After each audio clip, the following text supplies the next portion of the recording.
Good morning students. आज हम आपको बताएंगे कि ऑयल पेस्टल कलर से एक कार्टून ड्राइंग कैसे बना सकते हैं। इसको ड्रॉ करके कलर कैसे कर सकते हैं।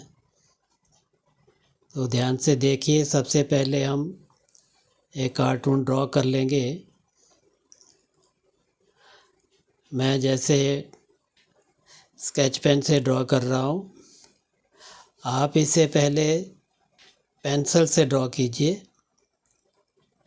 पेंसिल से ड्रॉ करने के बाद जहाँ कहीं भी आपसे गलती होती है, कोई टेढ़ी लाइन लग जाती है, कोई एक्स्ट्रा लाइन लग जाती है, उसको आप मिटा सकते हैं बार बार मिटा के, जब तक आपको विश्वास नहीं हो जाता कि ये एकदम परफेक्ट बन गई है। तो फाइनल लाइन को रहने दीजिए, बाकी एक्स्ट्रा लाइंस को मिटा के फिर उसको जैसे मैं स्केच पेन से ड्रॉ कर रहा हूँ, आप ऊपर से उसको स्केच पेन कर लीजिए। पेंसिल की लाइंस को उसकी ओवर लाइनिंग कर लीजिए स्केच पेन से, ब्लैक स्केच पेन से।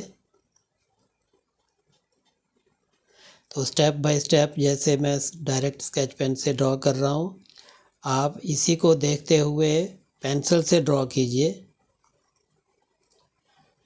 कौन सी चीज़ पहले ड्रॉ कर रहा हूँ, कौन सी बाद में, कौन सी लाइन कहाँ से स्टार्ट कर रहा हूँ, कहाँ तक ले जा रहा हूँ।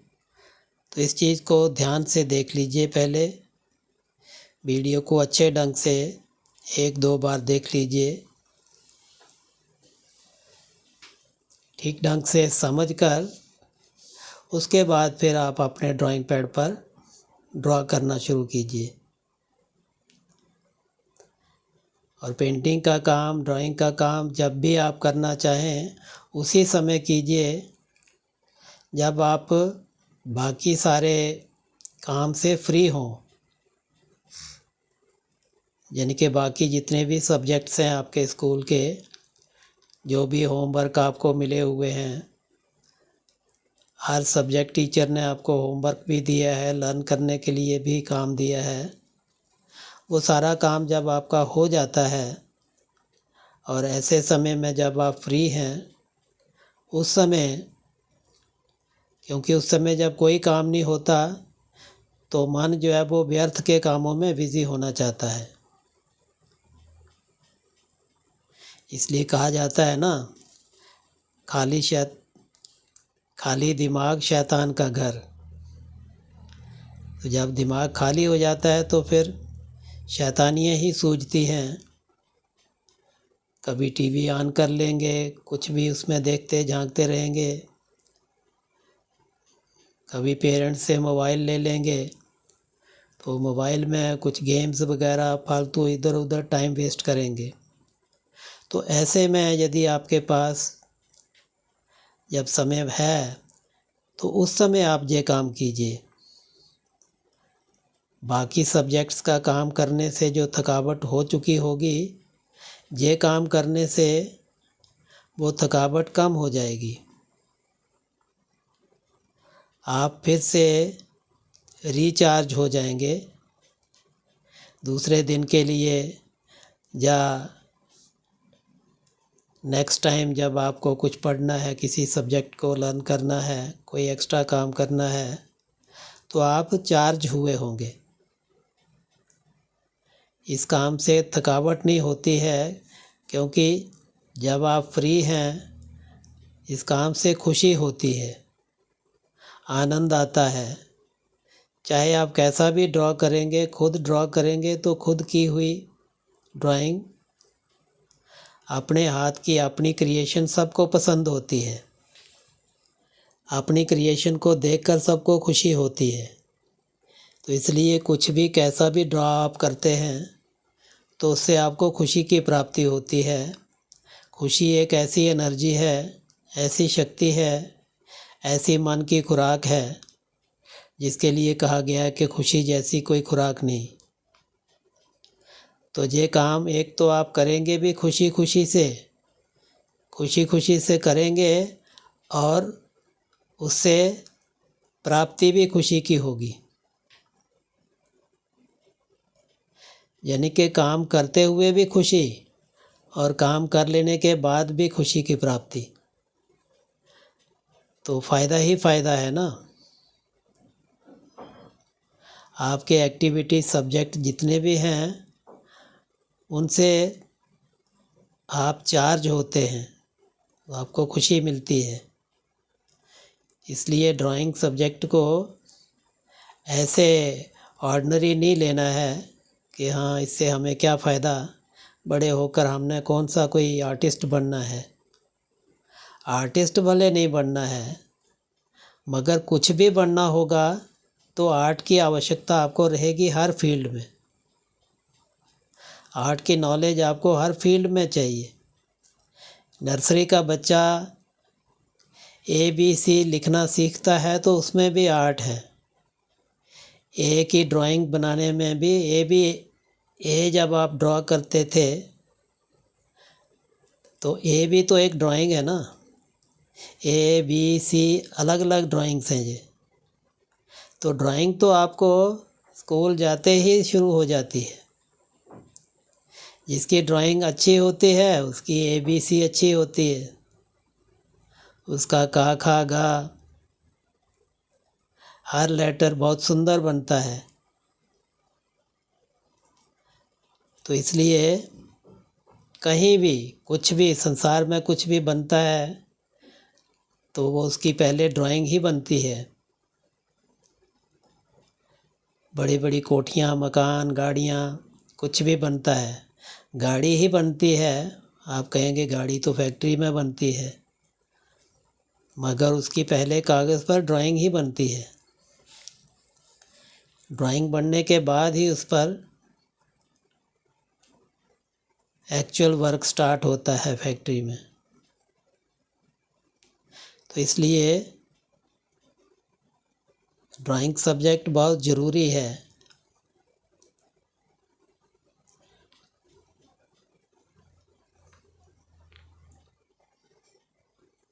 एक तो आप आजकल के ज़माने की जो खुश्क हवा है, गंदी हवा है, तनावग्रस्त हवा है, उससे बचे रहते हैं। फ्री टाइम में जब आप ड्राइंग कर रहे होते हैं तो आप उस व्यर्थ के कामों से सेफ रहते हैं, आपकी सेफ्टी रहती है। तो सेफ्टी भी तो एक लाभ है कि नहीं। तो इसलिए संडे में आपको हर संडे को नई ड्राइंग आपको सेंड करता हूँ। आप इस ड्राइंग को बना के क्लास टीचर को ज़रूर दिखाया करें। अलग से एक ड्राइंग पैड ले लीजिए। ड्राइंग पैड बहुत बड़े साइज़ का नहीं होना चाहिए, 3 साइज़ होते हैं। बिग साइज़ होता है, मिडिल साइज़ होता है और स्मॉल साइज़ होता है। तो आप मिडिल साइज़ लीजिए।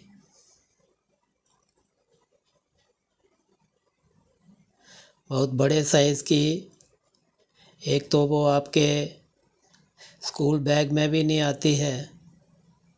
स्कूल बैग में डालेंगे तो उसके पेज मुड़ जाते हैं, तो मुड़े हुए पेज पर कलर करना मुश्किल हो जाता है। फिर ना ड्राइंग हो पाती है ना कलर हो पाता है।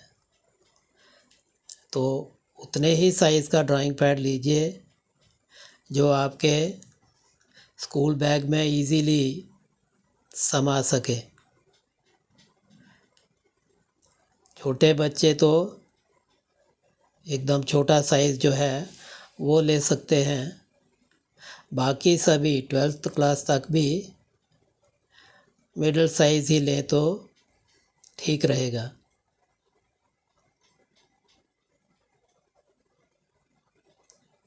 जितना बड़ा पेज होता है उतनी ज़्यादा स्पेस आपको कवर करना पड़ती है। तो उतनी स्पेस कवर करने के लिए ड्रॉ करने के लिए भी टाइम लगता है, कलर करने के लिए उससे कई गुना ज़्यादा टाइम लगता है। तो एक सिटिंग में वो काम पूरा हो नहीं पाता। बैठते तो थे, बैठते हैं खुशी के लिए, खुशी खुशी काम करने के लिए, तो खुशी के बजाय थोड़ा बोरनेस का अनुभव होने लगता है, थकावट का अनुभव होता है, पेंटिंग कंप्लीट नहीं हो पाती क्योंकि बहुत बड़ा पेज है और पेज के हिसाब से आपने बड़े साइज़ में ड्रॉ कर लिया है। तो इसलिए मिडिल साइज़ का ड्राइंग पैड लीजिए, अच्छी कंपनी का ड्राइंग पैड लीजिए। आप क्लासमेट का भी ले सकते हैं। कलर जब भी आपको लेने हैं तो कलर, मेरा जो अपना एक्सपीरियंस है, कैमल कंपनी के कलर अच्छे हैं, उनका रिज़ल्ट अच्छा है। तो आप ये oil pastel colour Camlin company के ही लीजिए। ये मेरी सजेशन है, आप कोई भी लेना चाहें तो ले सकते हैं, लेकिन मेरी जो राय है, मेरा जो अपने एक्सपीरियंस के आधार पर मैं आपको कह रहा हूँ कि इनका रिज़ल्ट अच्छा है। तो जब आपके पास इंस्ट्रूमेंट अच्छे होते हैं, जिनका रिज़ल्ट अच्छा होता है, तो काम करते हुए आपको आनंद आता है। कई बार आपका काम करने का मूड तो है, लेकिन आपके पास इंस्ट्रूमेंट अच्छे नहीं है, पेपर अच्छा नहीं है, कलर अच्छे नहीं है, ब्रश अच्छा नहीं है, तो वो काम रिज़ल्ट अच्छा नहीं आता। उनका रिज़ल्ट जब अच्छा नहीं आता तो आपको लगता है कि शायद हमें ड्राइंग करना आता नहीं है, ड्राइंग करना हमारे बस का रोग नहीं है। ऐसा नहीं है, इंस्ट्रूमेंट जो हैं वो मजबूर करते हैं काम करने के लिए। अगर अच्छे इंस्ट्रूमेंट होंगे, आपके पास अच्छी डायरी है, अच्छा पेन और डायरी आपको बर्थडे गिफ्ट मिला हुआ है, तो आपका उसी दिन मन करता है कि कुछ अच्छी कोई कविता लिखी जाए, कुछ ना कुछ अच्छा इस पर अच्छे से लिखा जाए। तो मन करता है कुछ लिखने के लिए। जब पेन भी सामने अच्छा पड़ा हुआ हो और डायरी भी जिसके पेज बहुत सुंदर हों, जिस पर लिखना बड़ा इजीली लिख सकते हो। तो इसी तरह ड्राइंग के जो इंस्ट्रूमेंट हैं, कलर हो गया, ड्राइंग पैड हो गया, ब्रश हो गए, रबर, आपके पास सब कुछ है, लेकिन काम करते समय आपके पास इरेज़र नहीं है, तो आप इतने परफेक्ट तो हैं नहीं कि कोई ना कोई लाइन आपको मिटाना ना पड़े। और कोई लाइन गलत हो गई और आपके पास इरेज़र नहीं है, तो उसके बाद तो आप आगे काम कर नहीं सकते। तो इसलिए सारे इंस्ट्रूमेंट आपके पास होने चाहिए और अच्छे होने चाहिए, ताकि काम करते समय आपको आनंद आए, अच्छा लगे, अच्छा फील हो।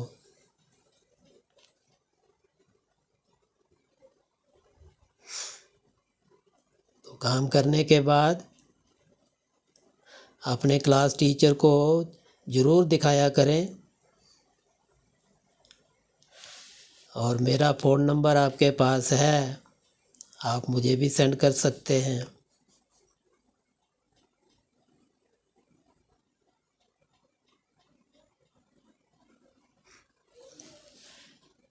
तो देख लीजिए कैसे मैं कलर कर रहा हूँ। एक ही कलर को अगर आपको लाइट करना है, कहीं से आपकी कोई लाइन रह गई है ड्रॉ करना, तो आप बीच में बाद में भी ड्रॉ कर सकते हैं, जैसे ये लाइन रह गई थी। तो जहाँ लाइट कलर करना है, वहाँ उसी कलर को आप बिल्कुल हल्के हाथ से स्ट्रोक्स लीजिए, और जहाँ डार्क करना है तो उसी कलर को थोड़ा ज़ोर से लगाएंगे, दबा के लगाएंगे, तो वो डार्क इफ़ेक्ट लाएगा। लेकिन स्ट्रोक्स कैसे किस डायरेक्शन में लेनी है, उस चीज़ का ख़ास ध्यान रखिए। इसलिए मैं कहता हूँ कि अच्छी तरह से 1-2 बार पहले वीडियो को शुरू से अंत तक देख लीजिए। जब पूरा देख लेंगे, ऑब्ज़र्व करेंगे कि किस डायरेक्शन में स्ट्रोक्स लिए हैं,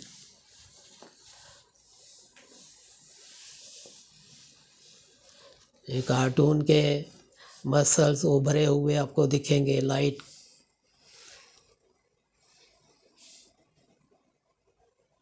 कहाँ पर डार्क कलर करना है, कहाँ पर लाइट रखना है।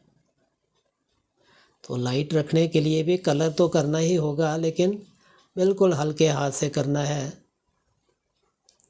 ताकि वहाँ ब्राइटनेस दिखे। प्योर वाइट नहीं छोड़ देना है।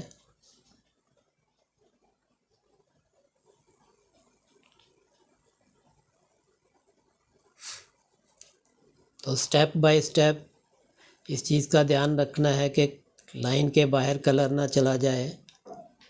जहाँ छोटी जगह हैं, तंग जगह हैं, कार्नर्स हैं छोटे, वहाँ पर आप अपनी कलर स्टिक जो है उसको बिल्कुल एज से लगाइए। एज अगर मोटा हो गया है तो आप नया एज बना सकते हैं, थोड़ा सा कटर से उसको काट सकते हैं ब्लेड से, तो एज बन जाएगा। तो एज से जब आप लाइन बनाते हैं तो वो बारीक लाइन आती है। आप जहाँ चाहें वहाँ काम कर सकते हैं। एजेस मोटे हो जाएं तो फिर आप जहाँ काम करना चाहते हैं या तो कलर बहुत अंदर रह जाएगा या लाइन के बहुत बाहर चला जाएगा। तो इसलिए इन चीज़ों का भी विशेष ध्यान रखना है। कलर्स की भी पोजीशन को आपको देखना आना चाहिए।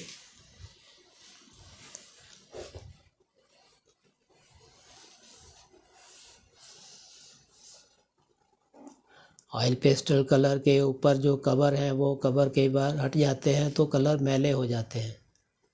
जब भी यूज़ करना है तो कलर को साफ़ कर सकते हैं, साफ़ करके ही यूज़ कीजिए, नहीं तो जैसा कलर आप करना चाहते हैं उसके बजाय कोई और ही कलर हो जाता है।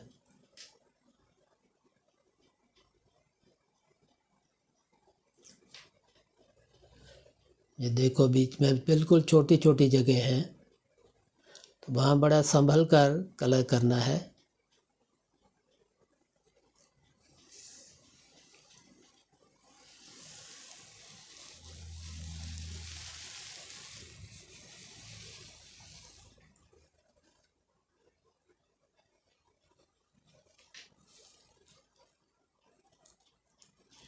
पेंटिंग के चारों तरफ आप टेप लगी हुई देख रहे हैं, जिसको मास्किंग टेप कहते हैं।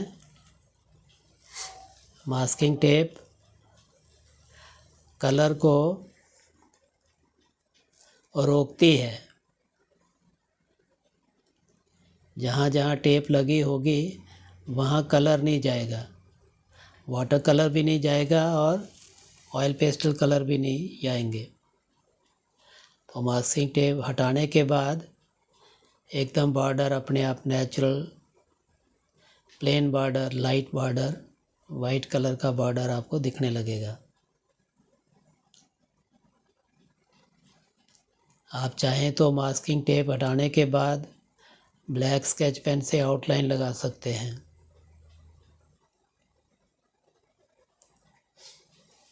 तो अभी बैकग्राउंड को कलर करने के लिए, जैसे इसमें या तो ग्राउंड है नीचे और ऊपर स्काई है, पानी कहीं नहीं है, तो ग्राउंड ऊपर से लाइट होगी, नीचे से डार्क होगी। तो जहाँ से लाइट है वहाँ हम येलो कलर कर रहे हैं। भिन्न भिन्न पेंटिंग्स में भिन्न भिन्न कलर्स किए जा सकते हैं। लाइट कलर करने के लिए ज़रूरी नहीं कि सिर्फ येलो ही करें, कोई और कलर भी दिए जा सकते हैं। आगे जो पेंटिंग बनाएंगे, नेक्स्ट पेंटिंग, आपको बैकग्राउंड अलग प्रकार की देखने को मिल सकती है। तो स्टेप बाय स्टेप आप सीखते चलेंगे पूरे सेशन में। संडे की एक पेंटिंग जब आप बनाया करेंगे तो बहुत सारी चीज़ें आप सीख सकते हैं एक क्लास में। मगर आप सीरियसली काम करेंगे तो सिर्फ देखने से नहीं सीख सकता आदमी। देखने के बाद जब तक आप करेंगे नहीं प्रैक्टिकली, तब तक एक्सपीरियंस नहीं होगा। एक्सपीरियंस बिना एक्सपेरिमेंट के नहीं होता, एक्सपेरिमेंट ज़रूरी है किसी भी एक्सपीरियंस के लिए।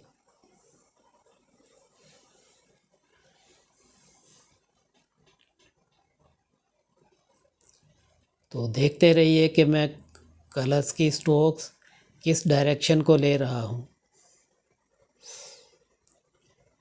हॉरिजेंटल स्ट्रोक्स ले रहा हूँ,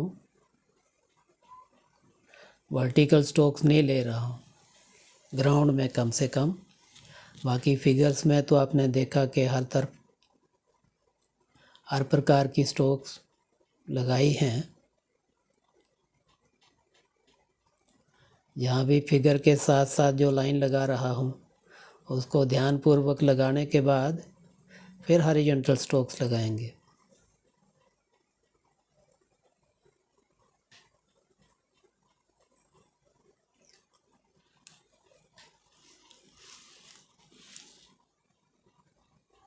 फिगर में जो कलर किए हुए हैं, बैकग्राउंड में ऐसे कलर हों जो उसका कंट्रास्ट हो, ताकि बैकग्राउंड में फिगर का कलर डिस्टर्ब ना हो, फिगर साफ स्पष्ट उभरी हुई दिखाई दे।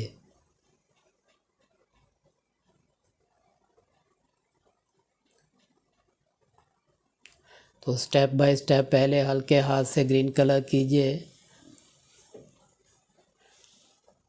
फिर अपनी इच्छा अनुसार जितना आप उसको डार्क करना चाहते हैं तो थोड़ा उसी कलर को दबा के यूज़ कीजिए। और डार्क करना चाहते हैं तो लाइट ग्रीन के बाद डार्क ग्रीन कर सकते हैं, और डार्क करना चाहें तो उस डार्क ग्रीन के बाद ब्लू कलर भी कर सकते हैं। उसको मिक्स कर सकते हैं फिर येलो के साथ सारे कलर को।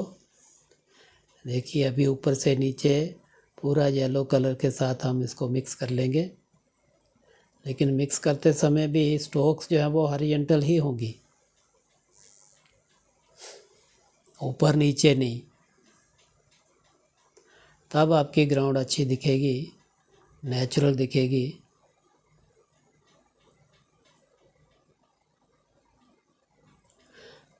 लाइन का ध्यान रखना है, ना तो बाहर का कलर अंदर जाए ना अंदर का कलर बाहर जाए।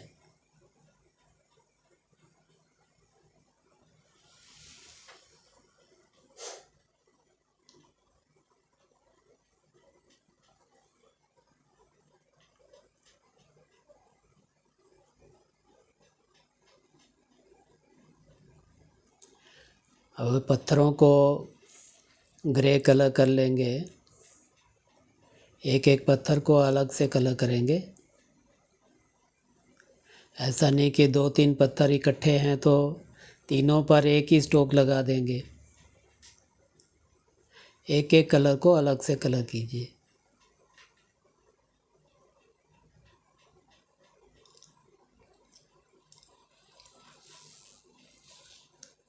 तभी नेचुरल इफ़ेक्ट आएगा। तो एक एक चीज़ को कंप्लीट करते हुए आप आगे बढ़ सकते हैं।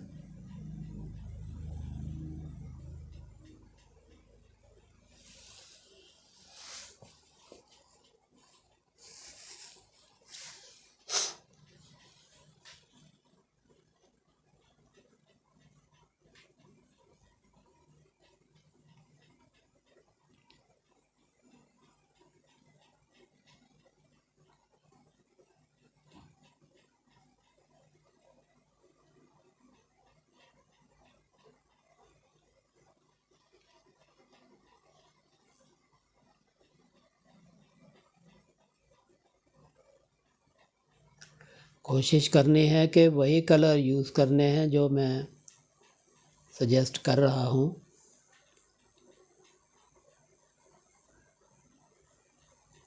मैं जो कलर कर रहा हूँ ऑयल पेस्टल कलर, आप ड्रॉ करने के बाद कोई और कलर करेंगे या वैक्स क्रेयॉन कलर कर देंगे तब ये इफ़ेक्ट नहीं आएगा।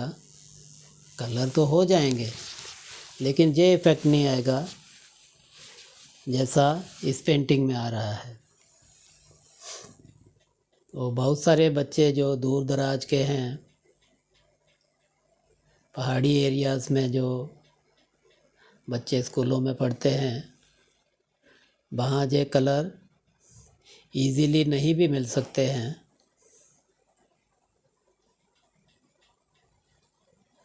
मगर कहते हैं ना, जहाँ चाह वहाँ राह। तो जहाँ इंटरेस्ट होगा तो आप शहर में आकर भी ये कलर ले सकते हैं। इसलिए बता रहा हूँ कि कैमलिन कंपनी के कैमल ऑयल पेस्टल कलर, यही कलर यूज़ करने हैं, तब ये इफ़ेक्ट आएगा।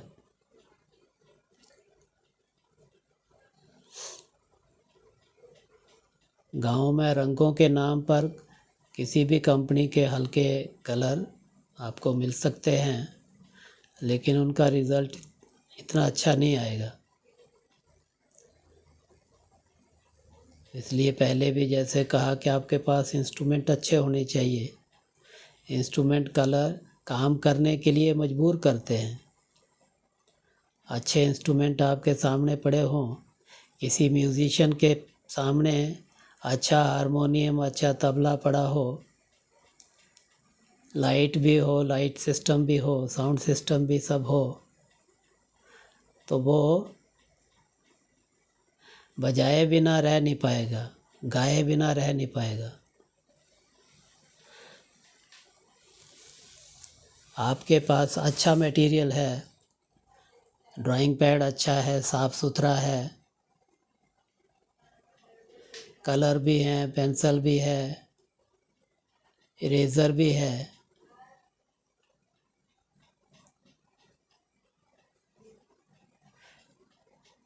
और समय तो आपके पास होता ही है।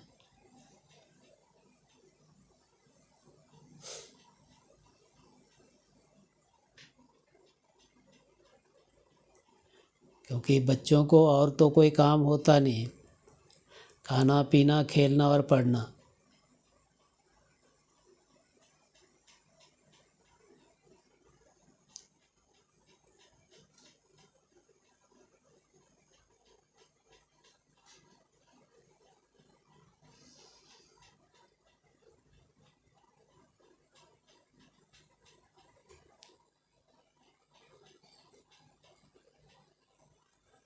आप देखेंगे, जैसे मैं कह रहा हूँ, कि जैसे ही आप काम करके पूरी पेंटिंग करके उठेंगे, आपको अवश्य ही खुशी का अनुभव होगा, आनंद का अनुभव होगा, एक अजीब सुख का अनुभव होगा।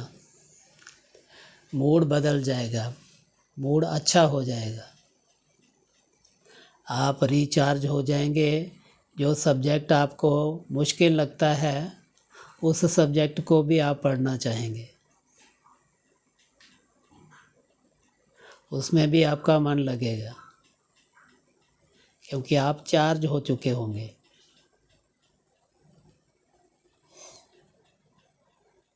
तो इसलिए पेंटिंग में इंटरेस्ट ज़रूर लीजिए, खुद भी कीजिए। आपके पास अपने फ्रेंड्स के फ़ोन नंबर हैं, उनको भी सेंड कीजिए, सबको शेयर कीजिए।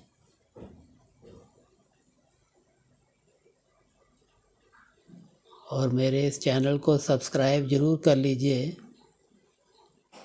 ताकि हर बार जो भी मैं नई पेंटिंग आपके लिए बनाऊं, तो वो आप तक उसकी नोटिफिकेशन समय पर मिल जाए।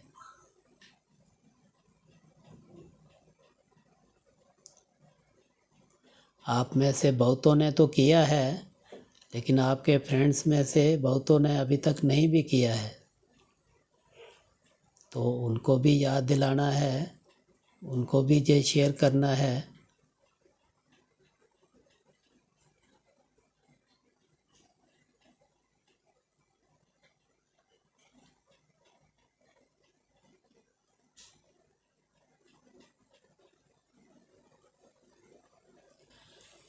अभी बैकग्राउंड को हम कलर कर लेंगे, क्योंकि प्योर वाइट नहीं रहने देंगे, क्योंकि मेन फिगर जो है वो भी ब्लू कलर से की है।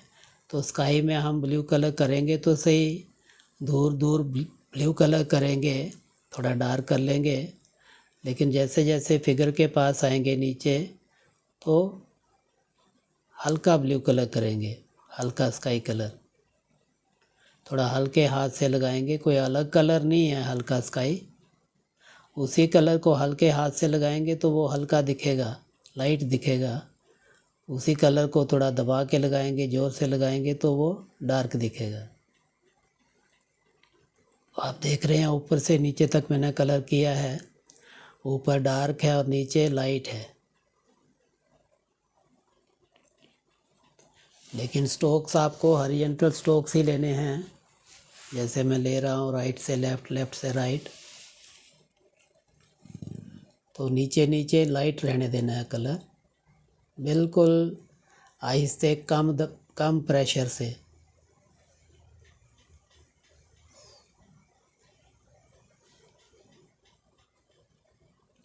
ऊपर ऊपर फिगर से थोड़ा दूर थोड़ा डार्क कलर कर लेंगे, ताकि पेंटिंग आपकी कलर थोड़ा बैलेंस्ड लगे।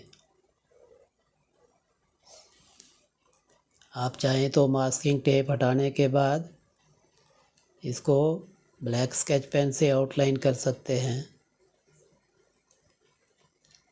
ये जो टेप है इसको मास्किंग टेप कहते हैं। हटाने का तरीका आप देख लीजिए, बाहर की साइड टेप को खींचना है, अंदर की साइड खींचेंगे तो पेंटिंग डैमेज हो सकती है। तो चारों तरफ से जब भी आपको टेप हटानी है, ये मास्किंग टेप हटानी है, तो हमेशा पेंटिंग को दबा के अच्छी तरह से होल्ड करके टेप को बाहर की तरफ खींचना है। ये देखिए एंगल कैसे बन रहा है, मैं बाहर की तरफ खींच रहा हूँ इसको, यानी कि ऊपर की तरफ। अब ये पेंटिंग लगभग आपकी कंप्लीट हो चुकी है। इसको और उभारने के लिए आप इसको ब्लैक स्केच पेन से आउटलाइन लगा लीजिए। Thank you.